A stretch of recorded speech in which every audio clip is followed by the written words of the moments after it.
let's just dive into the UFC main event. Boy, Jailton Almeida and Derrick Lewis. I don't think anyone saw this coming. Tell me if you saw this coming. A 25-minute affair that Almeida controlled about, 22 minutes of?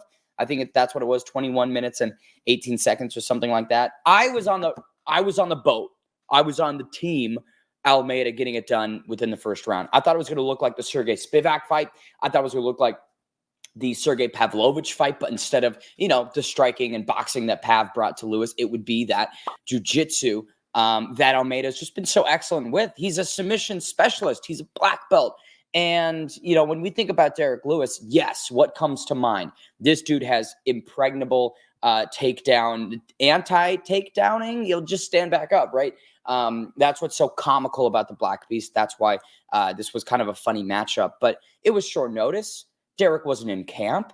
So the existing school of thought was Almeida's going to get it done and do what he's done. I mean, he's got, I think, 5 finishes in 6 UFC fights. This dude stops motherfuckers. He puts them away. And that's just not what happened. That's just not really what happened. There wasn't, in my opinion, enough. And I'm going to use this word lightly. I don't want to say there wasn't enough urgency from Almeida to finish, but he just seemed comfortable cruising. He just seemed comfortable cruising and controlling and then getting a 25-minute decision. Post-fight interview, hops on the mic and says, well, I delivered a show. Well, how did you like that show? Jailton, that fucking sucked. I don't. Let's play devil's advocate. Let's explore the possibility that Jailton's game plan and his approach and his execution was somewhat justified. Derrick Lewis is all-time KO leader in the UFC. He's got the most knockouts in promotional history. That isn't a guy that you want to be standing and trading with or messing around with on the feet. So I understand. I do understand bringing him to the canvas and taking him out in the manner that, he did. But here's what I have to bring up is when we go to Derrick Lewis's past couple fights, lesser opponents, in my opinion, have gotten him out quicker. Sergey Spivak, 3 minutes into round 1, arm triangle. 55 seconds into round 1, Sergey Pavlovich punches him out of there.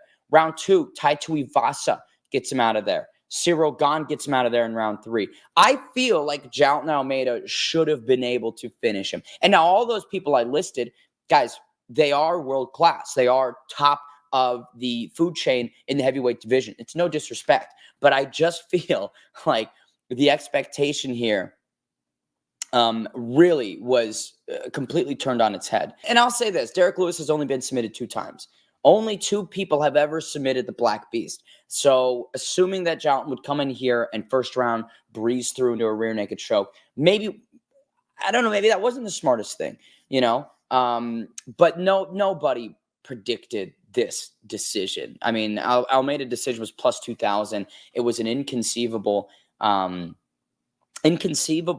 way of this fight playing out, but that's what we were left with. That's what we got. And are you happy with it? Are you not happy with it? We got to see Jailton for 25 minutes. His average fight time is about 3 minutes. So we got a lot more of Almeida inside the octagon. But again, not exactly a barn burner. Let's talk about Nicholas Dalby. Let's talk about, I'm not going to use the phrase fraud check. Let's not use the phrase fraud check. Guys in the UFC are elite. They are, at the top of this sport.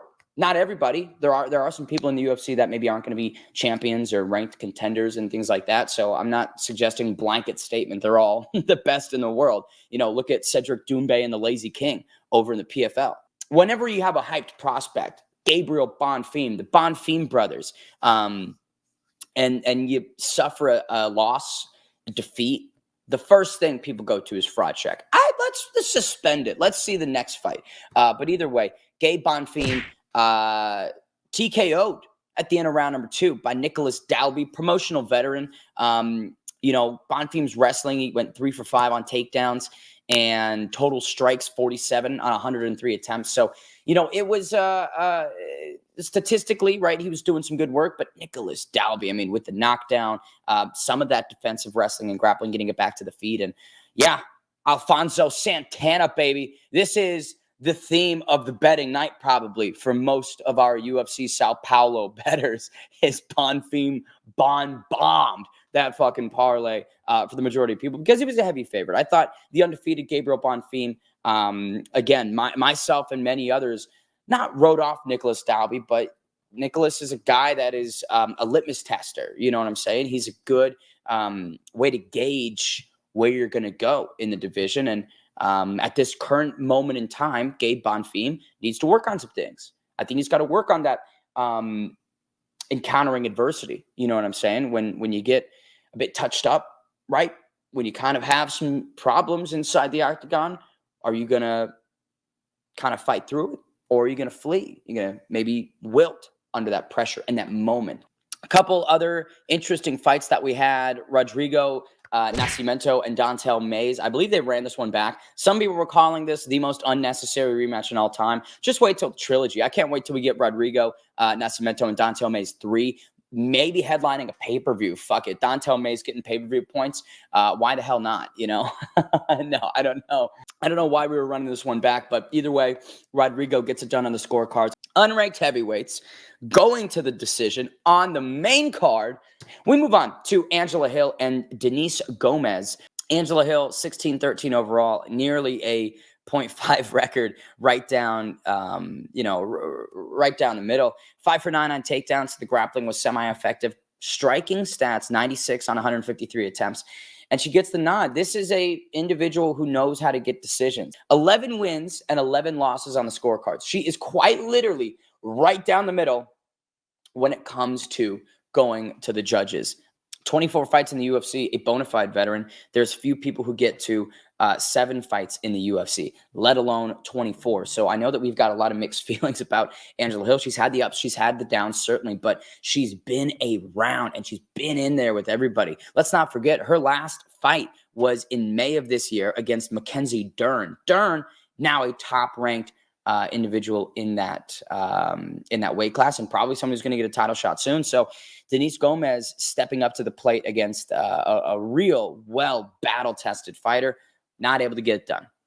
Angela Hill's got 4 split majority decisions on her resume, and there's several of these fights where it should have gone to Angela Hill.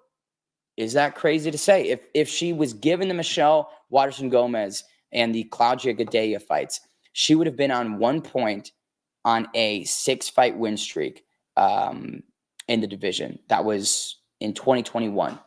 6-fight win streak. Instead, 2 don't go her way, and then that creates this whole butterfly effect of, well, what would the matchmaking have looked like if she did get those nods versus what did occur? So I don't know. With Angela Hill, I think that she's a lot better than people will give her credit for, and she's the number 11 ranked strawweight for a reason. She is a top 15 fighter.